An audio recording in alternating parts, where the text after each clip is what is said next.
It looks as though the American intelligence apparatus is once again trying to undermine Trump's peace efforts in North Korea. I recently wrote about how Trump's efforts were possibly undermined at the recent Vietnam summit when talks mysteriously and abruptly broke down. This is no conspiracy either. Last year, when Trump was set to meet with Putin during his European visit, the FBI indicted 12 Russian citizens on the morning of the meeting. An obvious attempt to sour the talks and undermine Trump's efforts. And now we have satellite footage that just happened to be released barely a week after the Vietnam summit purportedly showing North Korea ramping up work on a missile test site. The story was first reported by NBC News. But can we trust it? Before we get into the details, let's just think objectively and critically about news such as this. Intelligence agencies are secretive by nature. They never show their hand. The only time they go public with their intelligence is when they are trying to sell the American people on a certain narrative. Think about it, do you think American intelligence agencies would really go running to the press as soon as they get new satellite imagery? Of course not. The only reason such information would be released is if the intelligence agencies wanted to sell the story that the peace efforts with North Korea were failing and that Trump has misjudged the entire situation. It's no different than the sales pitch with weapons of mass destruction in Iraq. Suddenly, the secretive CIA was more than happy to share all kinds of information with the American people to sell the story of doomsday scenarios.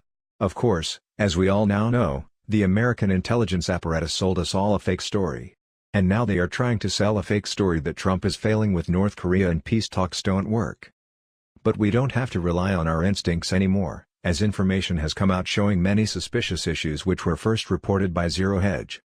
NBC misrepresented the source of the imagery by claiming it was satellite footage from commercial sources.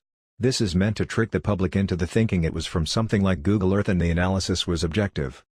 But as reported by Zero Hedge, the imagery was from a company with deep ties to intelligence agencies and hawkish think tanks like the Atlantic Council.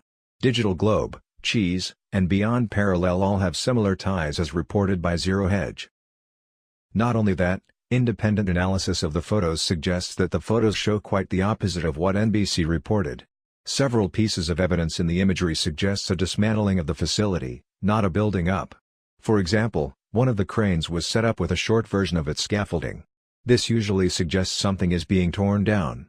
When facilities are being built up, a larger scaffolding is used to lift equipment and supplies on the higher levels as it's built up. Also, track marks from the photos suggests that the trucks leaving were carrying heavy materials since exit routes showed deeper tracks, evidence that material was being dismantled and hauled away and no being brought into the facility. Overall, the timing of this story was just too suspicious. Barely a week after the Vietnam summit and suddenly satellite imagery emerges that is supposedly from days after the summit itself. And the images and intelligence are released directly to NBC News so they can make the case to undermine Trump's efforts and push for war instead of more peace talks. As I said before, there was already an attempt to undermine Trump's peace efforts with Russia, there is no question about that. And this appears to be yet another case of the deep state trying to undermine our duly elected president at every turn.